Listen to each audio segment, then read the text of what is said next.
Hey everybody, this is Devin with our Tuesday Homeschool Mom Talk. And tonight we're talking about how do I grade my homeschoolers' work. But tonight's only going to be before high school. We'll talk about high school next week. They're a little bit different. Um, Again, that's just how it is.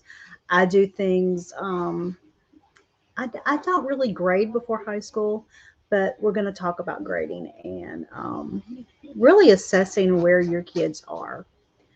Um, Anyway, let's see.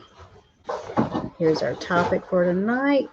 So, when you start, don't overthink it. A lot of times, all of us get very tight with grading and where our kids are and where we're progressing. So don't overthink it, especially before high school. Now we all get nervous when we start high school, but it's okay. We'll do this together. So there's so many ways you can assess your kids' learning. I don't know why that slash is there on my notes. It was supposed to be an explanation. So, first, if you're not in Alabama where I live, you need to check the laws of your state, province, or country. Look and see what is required by law. Homeschool Legal Defense is great for having a write up. It's free to get their summary. I think the most you'll have to do is give them your email address. And that's what most websites do is you have to give them your email address. That's just how the world is. But they give great basic information, and you'll know whether you have if grading is required. I know Florida requires portfolios or evaluations. Mississippi does not require, and Alabama doesn't require anything turned in. So just go by the laws of your state. Most don't really have a big grading, but some I can't speak. There's 50 something states, right? So we don't know. Just review that. Now, letter grades are based on percentages, and this is where most of us, this is what we think of grading. We think about our report cards growing up, we think about our test, we think about all the things. And transcripts for high school, those are usually based on letter grades. So we're going to go more into letter grades next week. Tonight, we're going to talk about other ways to assess how your kids are moving forward. So that's what we're going to do tonight. Next week, we'll talk about letter grades. So, anyway, so this will be the one that, it'll cause the freak out again. Don't overthink it. So here are some ways before high school to check how your kids, I'm going to put this down because that's a big one, isn't it? Checklist. You can create your own checklist based on your goals for your child. You don't have to use that. You can use your curriculum, whatever curriculum you're using. Like if you're using teaching textbooks, they're going to grade it with a percentage grade. You don't have to think about that. But if you use like the Good and Beautiful or some curriculums, a lot of curriculums before high school, they're not going to have anything to grade and they're not going to have tests included. That's just how it is. So, how would you assess whether you're moving forward? Well, if you're spending time with your kid, you're going to know if they're moving forward. If you have a checklist, you can create your own based on your goals. It can be character goals, habits, developmental milestones, scope and sequence. Most curriculums will have a scope and sequence. You can use those. It is completely fine if you don't grade. The only time you would, I mean, I don't. I usually once you're getting into the habit of homeschooling and you're with your child, you begin to know what they do know and what they don't know. The time that I would worry is when they hit high school. Now, I'm not a big teach the test person, and I'm kind of was a rule breaker when my kids were young. But when they go to college or a trade school, they're probably going to need a transcript. And at that point, you're going to need some grades. So that's just a good thing. You want to be able to have something written down. If you refer back to some of my old workshops, I have one called um, that worst case scenario, like if mom dies. I have dealt with situations where the mom has died and there was not any grading. That can be hard. So have something that shows that they have progression.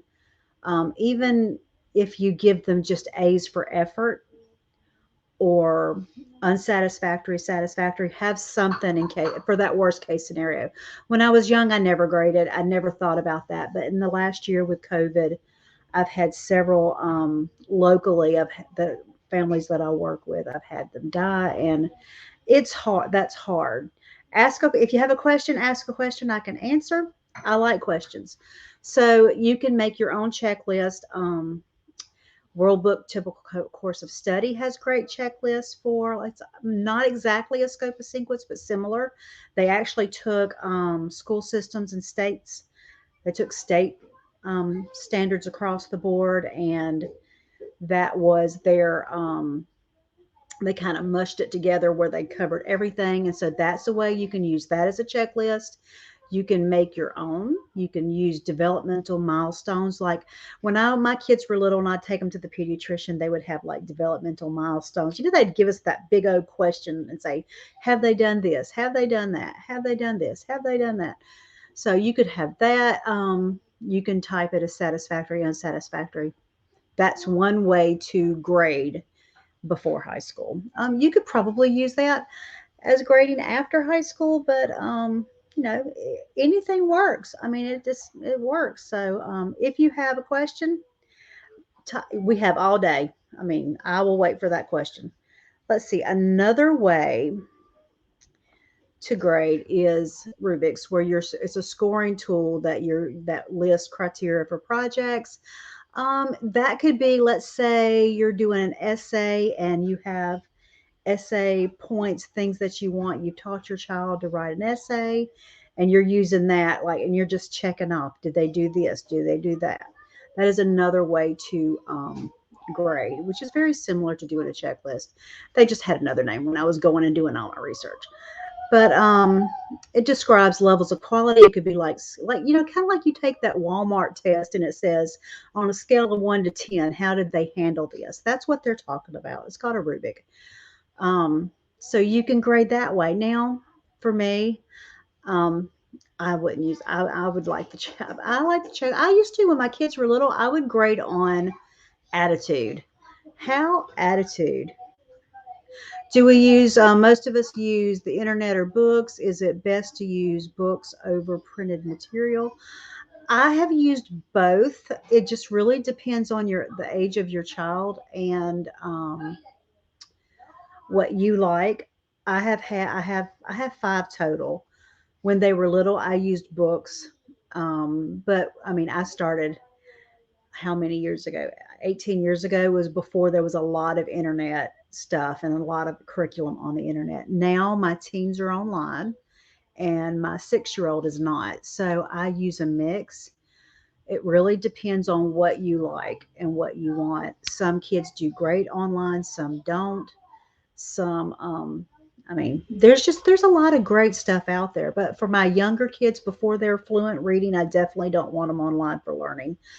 Probably late middle school, high school is when and really this is our first year they're completely online. We have not done that in the past. I did one year they were not ready. When the year I had my baby 6 years ago, that didn't go well. They were too young. So it just really is personal preference. Yeah. It's what you like. When you narrow down curriculum, I usually say ask yourself two questions. One is, do you want online or off? And the second one is secular or faith-based. If you ask yourself those two questions, you can narrow down your search significantly because there's so much more curriculum now than when I started. When I started, there might have been maybe 10, and it was the same 10. Everybody used it. Now there's lots of curriculum. I like curriculum by homeschool authors, people who have homeschooled. When we began 18 years ago, 20 years ago, it was private school curriculum being sold to homeschoolers. So that's my preference. I like to use things by homeschoolers. I feel like they have a better grasp on being user friendly. So that's me. But curriculum's fun. You can find a lot of stuff on curriculum if you go on my YouTube channel. I'll post it below. If you, some people may find this video on the YouTube channel, but I live this into my Facebook groups. So I'll post under the Facebook group post where to find my channel. There's lots of YouTube videos on there on helping you choose curriculum and finding stuff. Okay. I'll come back to that. But anyway, so those are 2 ways to grade. Another thing people will ask a lot when they're especially young, you'll pick up a book at the Goodwill and you'll say, how do I test my child? Well, if you go through the textbooks, you'll find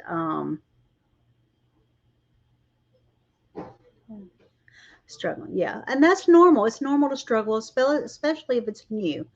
But if you have to find a textbook at Goodwill, like you find something like I'd find something on U.S. history and want to use it with the kids, you have to go through it. You will find there are review questions, and I would use those as my test. There'd be several that I'd use. They'd have several sections. They'd have the small ones. I'd use those for like daily work, and then they'd have big review. So you can find tests anywhere you look. You just have to read the book. I'm okay. The way this listed lists as Facebook user, so I don't know who's talking. Don't put your name on here. It's fine for you not to. Nobody else sees it, but I will contact you and we'll work that because I mean I can help you, but right now it's kind of hard. I'll help you out. Let's see. So grading, you can make your You can make your checklist. You can use your rubrics and use scoring. Lots of different ways to grade it. You can grade attitude. You can grade what? See, we're talking grading. Somebody get me back on track. But anyway, so those are how you grade. You got any grading questions? We can talk about that right now. And my Facebook user asking me great questions. I'm going to touch base with her personally so that we can answer her questions better. Try to stay on subject here. You know how that is. I will help, I promise, but I try to stay on topic. I mean, everybody who knows me personally knows me that I like to help. That's just my jam. But but I will touch base with you later, and so just be looking in your messages. Well, anytime y'all want help, all you have to do is PM me. I like to help. Really, I've homeschooled 18 years and I love it. Loved every minute of it with my big kids. And I'm just happy that I call her my happy surprise. She's 6 and I'm very happy I get to homeschool her too. So she's lots of fun. So any more grading questions? Anybody got anything before I close out? Next week, we're going to talk about actual letter grades. That can go from any grade, but it's mainly for high school when we start really needing that and wanting that with transcripts. They're important. But what I think I'm going to do, if y'all hang around, my people watching, I'll close this one out and come back on and I'll answer all the questions, any questions, since y'all have them. If y'all just hold tight for just a few seconds. Yeah. Anyway, if you're catching this on the YouTube channel, take time to like and subscribe, comment, let me know what you need. I'm always up for talking homeschool stuff. We'll see you later. Bye.